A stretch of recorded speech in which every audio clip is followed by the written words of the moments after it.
John Muir once said that the clearest way into the universe is through a forest wilderness, and these words used to ring true for most.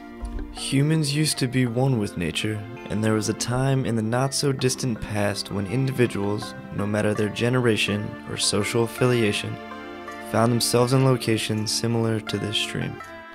Children would look for salamanders and try to catch minnows, teenagers would drink cold beverages by the water's edge, and adults would look onward and reminisce about the glory days. This is where we grew up, where we explored. But now, our once universal place in nature has become disconnected. We have lost touch with our inner senses of wonderment, fascination, and imagination that once ran rampant, and the guilty party and heathenistic body responsible for this detachment is technology. There are several common and daily occurrences that help to illustrate the vice-like grip that technology has over all of us. And frankly, they can be found in locations that are much closer to home than one would typically think. Where there was once grass and greenery, the focus is now geared more towards driveways, cars, and material possessions instead of on the landscapes one can see in the background. Instead of seeking out natural ponds and going through grueling adventures to find them, we have brought the ponds and their inhabitants to our doorsteps. And don't forget about the bonus waterfall, just to make it that much more quaint. This detachment from nature can now even be seen through fire pits. Instead of using naturally occurring wood and digging a hole in the ground to facilitate the fire, we have instead constructed statuesque abominations and false representations such as this. Technology has even been used to block our views of nature and keep us sheltered and blind to that which is around us. Just look at all the beauty that was cast aside and forgotten about due to this awning.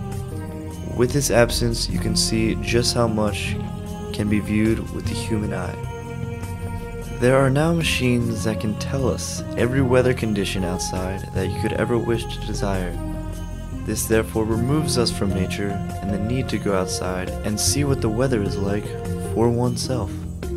Hot tubs, above all other worldly possessions, show just how much we've gotten used to and accustomed to this life of luxury and comfort. Going off of that, it needs to be reiterated how families used to spend time together outdoors and that there was no need for material possessions or blinding screens to hold people's attention. This then addresses the biggest issue concerning technology and the downfall of nature, which is our obsession with TVs, computers, phones, and video games. Living rooms have now been turned into dens of distraction and depression. The bigger the TV, the worse things become, proving once and for all that bigger might not always be better. Instead of focusing on spending time with one another, families now waste their lives away immersed in a false reality.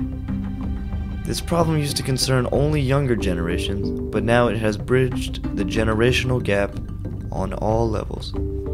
People used to cover their dorm rooms with posters concerning animals, nature, and a representation of their inner childlike sense of wonderment. But there are now phone apps and computer screens.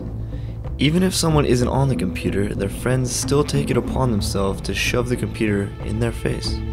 Furthermore, friendships have even begun to suffer as a result of our technological obsession.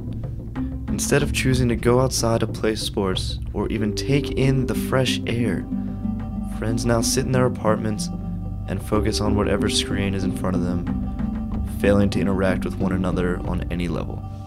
All of this is occurring because technology has us caged in. We can try to look up or away to escape it, but the cage remains nonetheless. It's as if we are locked in a prison cell, looking outside, watching the days go by, and counting the cars as they pass. And if the inclination ever strikes to experience the outdoors, it is now illustrated more and more how technological slaves are living vicariously through other individuals.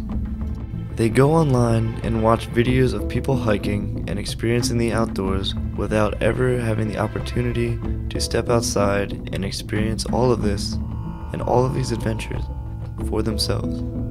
We as a society need to escape this rat race of following one another in line. Things do not change unless we bring these changes on by ourselves.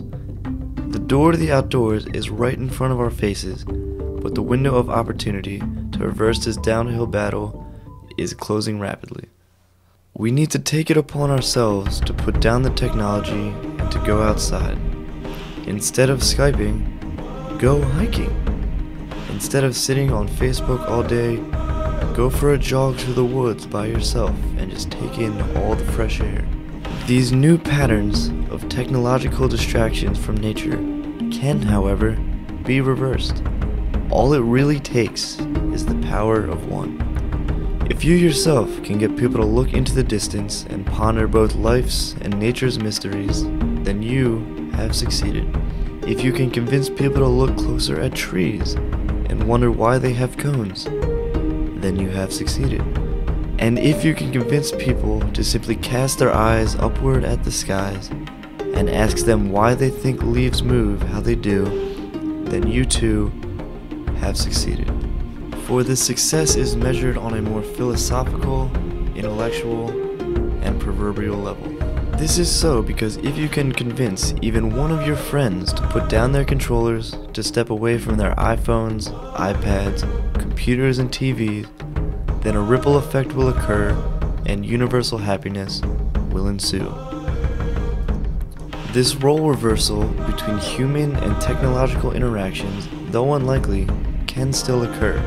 The imaginations of our children, our grandchildren, and the survival of humans' place in nature depends upon it. If this does not occur, then technology will have won, and nature will be no more than a televised, fabricated, has-been representation of what it used to be.